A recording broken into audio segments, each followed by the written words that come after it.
Hello and welcome back to Zero Pressure, the English podcast where we learn by making mistakes. I am Sarah, your teacher. And I am Tom. I am your student. Hello, everyone. Tom, you sound tree. Where is your energy?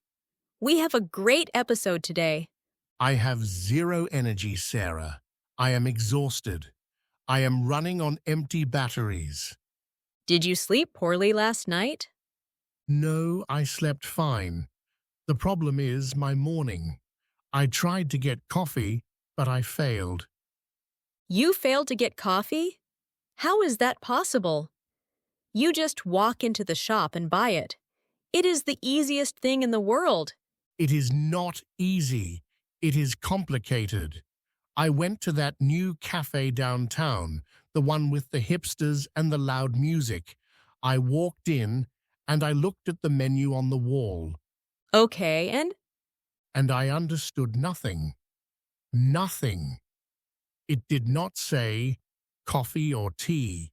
It said macchiato, frappuccino, cortado, affogato. It was like reading a science textbook in Italian. those are just the names of the drinks, Tom. It is standard cafe vocabulary. It is confusing vocabulary, so I am standing there looking at this giant list. And then I look behind me. There is a huge line of people, a queue, and they all look impatient. They are checking their watches. They are sighing. I know that feeling. The pressure of the queue is real. So, what did you do? I panicked. My brain stopped working. I just wanted to escape the eyes of the angry people. So when the barista looked at me and asked what I wanted, I just pointed at a picture on the counter. Okay. Pointing is a valid strategy when you do not know the words. What did you get? I thought I pointed at a coffee with milk. But when I got the cup and took a sip, it was just warm milk with strawberry syrup. You ordered a steamer? Or a kid's drink? I do not know what it was. It was pink, it was sweet, and it had absolutely zero caffeine. That is why I am almost asleep right now. I was too embarrassed to go back and ask for a real coffee. Oh, Tom, that is tragic. But actually, it is perfect for today's episode. My suffering is perfect for the episode? Thanks, Sarah. You are a great friend. You know what I mean. If you felt that panic, our listeners probably feel it too. Cafe menus can be scary. They use strange words, the sizing is different, and the baristas speak very fast. Exactly. And if you make a mistake, you end up drinking warm strawberry milk. Well, today we are going to fix that. No more panic, no more confusion. We are going to teach you exactly how to order coffee like a native speaker. We will look at the sizes, the types of drinks, and the polite phrases you need to use. That sounds amazing. Can we please start immediately? If I learn how to do it, maybe I can run out during the break and get some actual caffeine. That is the plan. By the end of this 20 minutes, you will be able to walk into any coffee shop and order exactly what you want with total confidence. Are you ready? I was born ready. Actually, no. I was born tired. But let's do this anyway. Great. Let's start with the basics in our first main discussion. Okay, let's go back to the scene of the crime. You are in the cafe. You survived the wait. You finally reached the front. Yes, I am finally at the front. I am standing at the counter. Exactly. You are at the counter. And the person working there looks at you. Do you know the name for this job? The coffee maker, the caffeine dealer. We call them the barista. It is an Italian word, but we use it in English for anyone who makes coffee on an espresso machine. So, the barista looks at you. What is the first thing you say?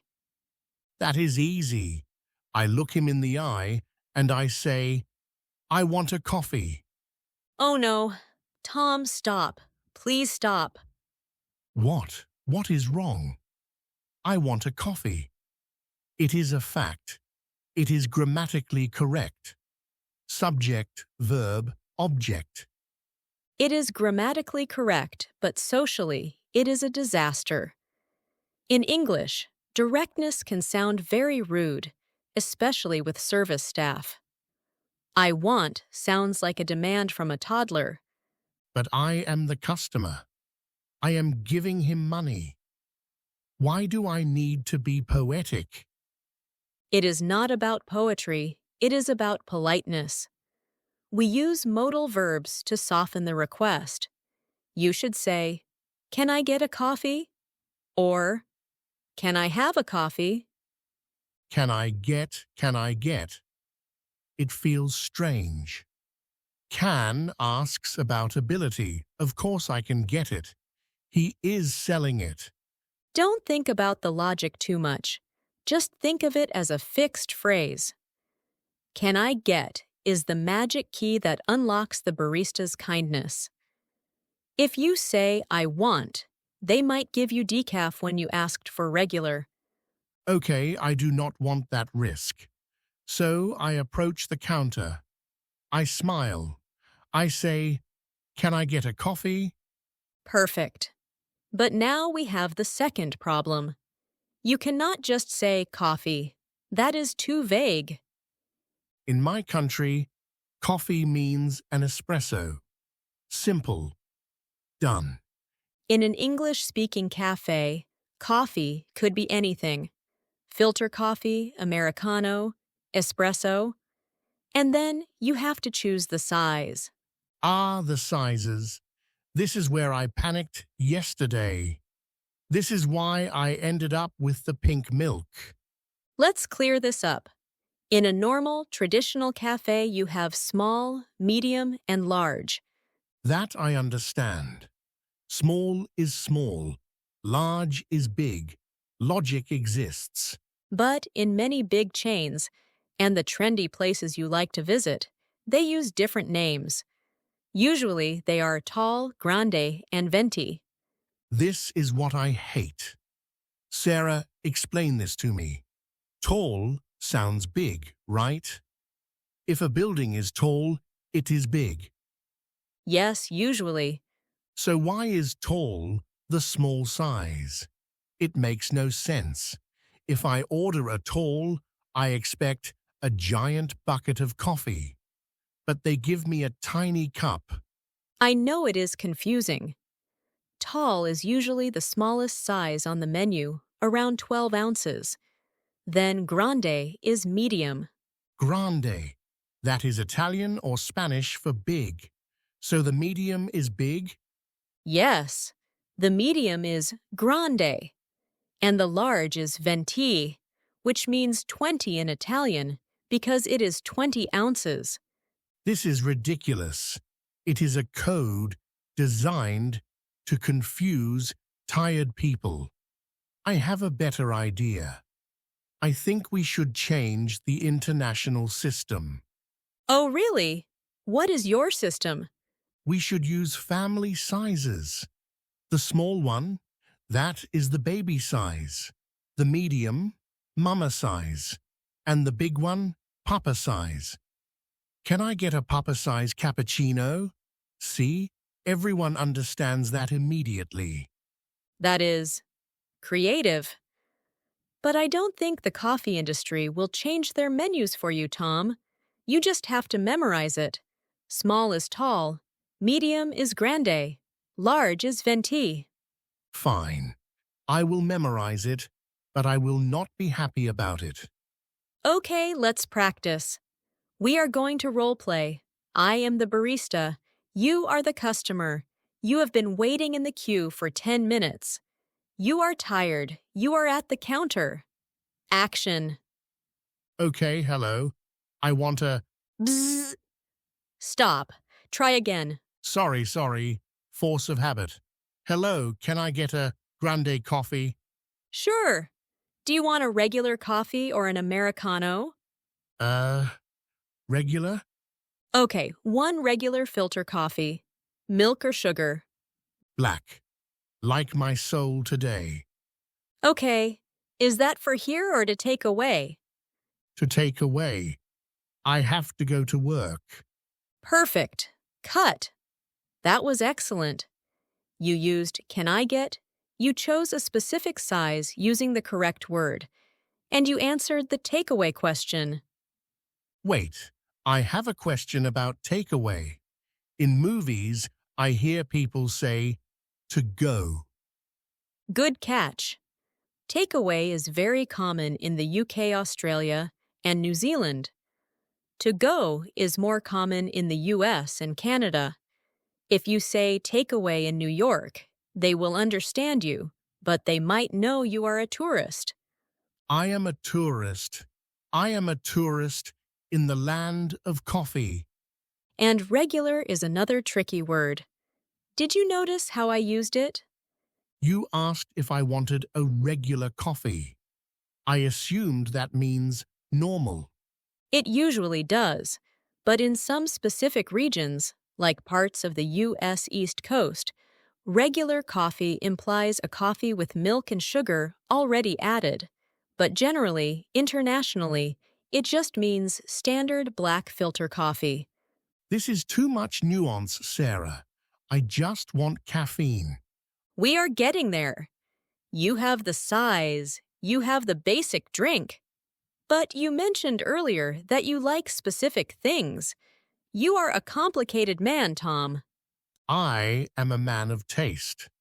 Well, in the next segment, we are going to learn how to be complicated without being annoying. We will talk about milk, foam, and temperature. Excellent. I am ready to be high maintenance. Welcome back. So, Tom, in the last segment, you mastered the basics. You know how to be polite, and you know how to choose a size. You are ready to order a regular coffee. Regular? Sarah, please. I am not a regular guy. I am sophisticated. I have complex needs. I want to know how to order the fancy stuff. I want to sound like a local who lives in the coffee shop. Okay, Mr. Sophisticated. Then we need to talk about customization. This is where English learners often get stuck because there are so many options. Let's start with the milk. Milk is milk. It comes from a cow. Not anymore. Nowadays, if you just ask for a latte, you will get cow's milk. But many people are dairy-free. Do you know what that means? It means they do not eat or drink products from animals, like vegans or people whose stomachs get angry when they drink milk. Exactly, lactose intolerance. So you need to know the alternatives. The most common ones are soy milk, almond milk, and lately, oat milk is the king of the cafe. Oat milk. Milk made from oats. It sounds like breakfast cereal juice. It is actually very creamy. But be careful. In many cafes, these are called alternatives, and they often cost extra. You might see a sign that says, plant-based milk, plus 50 cents. That is robbery. I am saving the planet by drinking oat juice, and they charge me more? I don't make the rules, Tom. I just teach the language. So, if you want to change the milk, you add it before the name of the drink. For example, can I get a grande oat milk latte? Can I get a grande oat milk latte? Okay, that flows nicely. What if I want it sweet? Then you need to ask for a flavor or a syrup.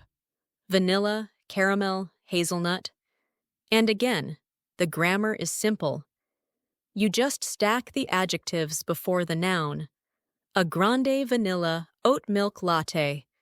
We are building a tower of words. I like this. It makes me sound very important. What about the stuff on top? The white fluffy clouds? That is whipped cream. Be careful with the pronunciation. It is not wiped cream. The H is silent, but the vowel is short. Whipped, whipped cream. Whipped cream, got it. So, can I try to build a monster order now? I want to test the limits of the English language. I am a little scared, but okay. Let's do another role play. I am the barista. You are the customer who thinks he knows everything. I don't think I know everything. I know everything. Here I come. Hi there, what can I get for you today? Hello. Can I get a Venti, extra hot decaf, sugar-free vanilla, almond milk cappuccino with extra whipped cream? Wow. Okay, that is a mouthful. Let's break that down. You said extra hot. Why? Because usually the coffee is lukewarm. I like my coffee like lava. I want it to burn my tongue. Okay, fair enough. Extra hot is the correct phrase. You also said decaf. That is short for decaffeinated. No caffeine. Yes, maybe it is late in the day. I do not want to stay awake all night counting sheep. And sugar-free vanilla. Very specific. But Tom, you made one mistake. You ordered a cappuccino with extra whipped cream. Yes. What is the problem? A cappuccino is mostly foam. If you put whipped cream on top of foam, it is a mess. It explodes. Usually, we put whipped cream on a mocha or a hot chocolate. Sarah, do not limit my creativity. If I want a foam explosion, that is my right as a customer. Fine. If you order that, the barista will judge you, but they will make it. Now, let's try one more variation. Sometimes you don't want to add things. You want to remove things. Like when I want a burger without pickles. Exactly. The magic word is without or no. For example, no foam or without sugar. There is also a specific word for a low-fat latte. We call it a skinny latte. A skinny latte. Does it make me skinny? No, sadly, it just means it is made with skimmed milk. Milk with no fat. Okay, I think I have all the pieces. I have the size, the milk, the temperature, the flavors, and the removal of things. I am ready for the final boss battle. The final boss battle? The payment. The moment of truth. Right. This is usually the easiest part, but it can be awkward. After you order, the barista will say, "That will be $5.50. $5.50 for a coffee?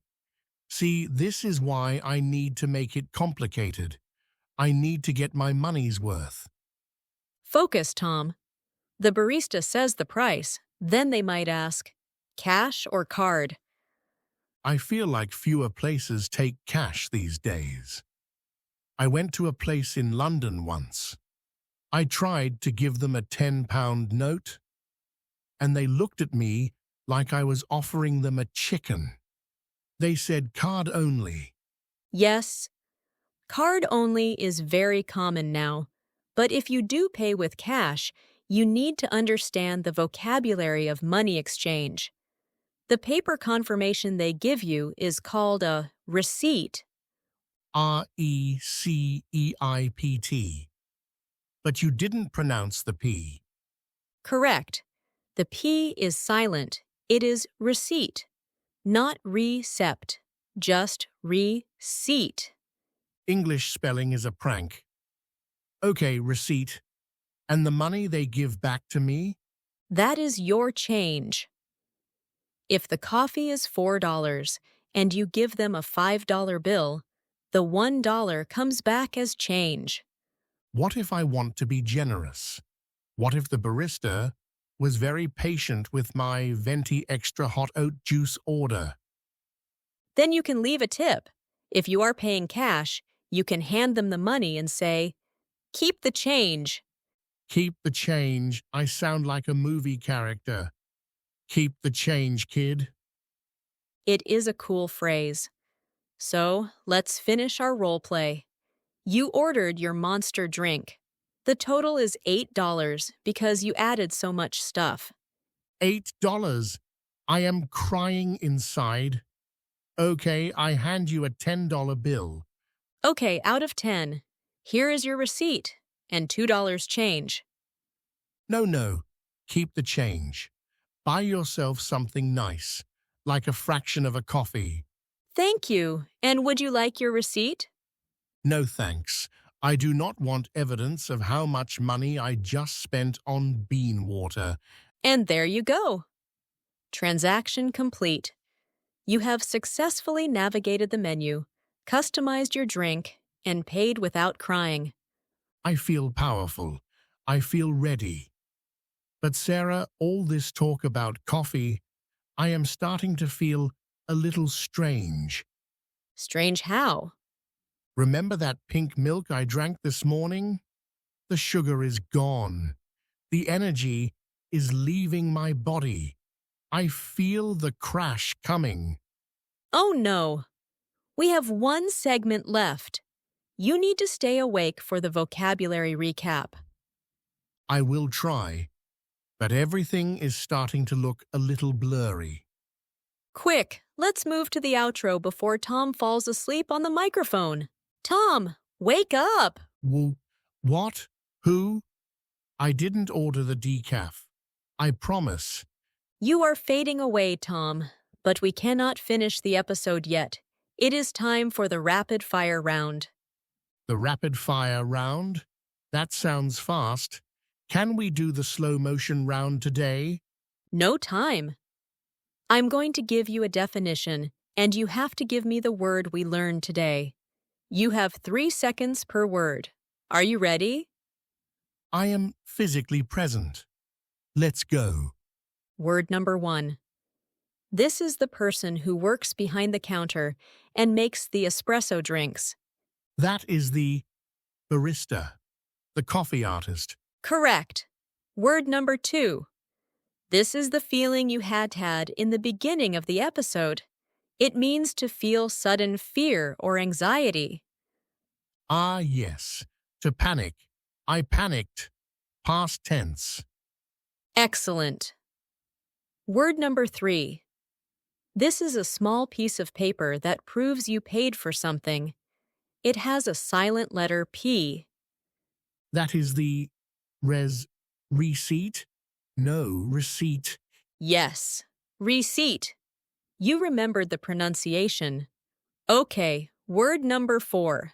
Listen carefully. This is the white, sweet, fluffy stuff you put on top of a hot chocolate.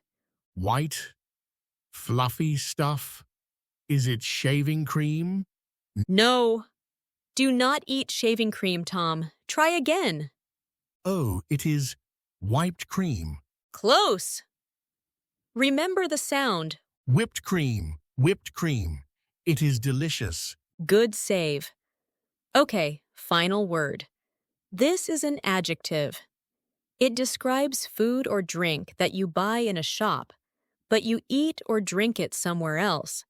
It is the British English version of to go. That is takeaway. Can I get a coffee to take away? Perfect score. Well, almost perfect. You tried to eat shaving cream, but that was a great review. I am happy I passed the test. Sarah, my brain is now officially closed for business. That is fine, because we are finished. Great job today, Tom. And great job to everyone listening. Today we learned how to be polite with, "Can I get?" We learned the crazy size names, and we learned how to customize our drinks. And we learned that pink milk makes you sleepy. Important life lessons. Listeners, we have a challenge for you. Go to a coffee shop this week. Order in English, even if you are scared.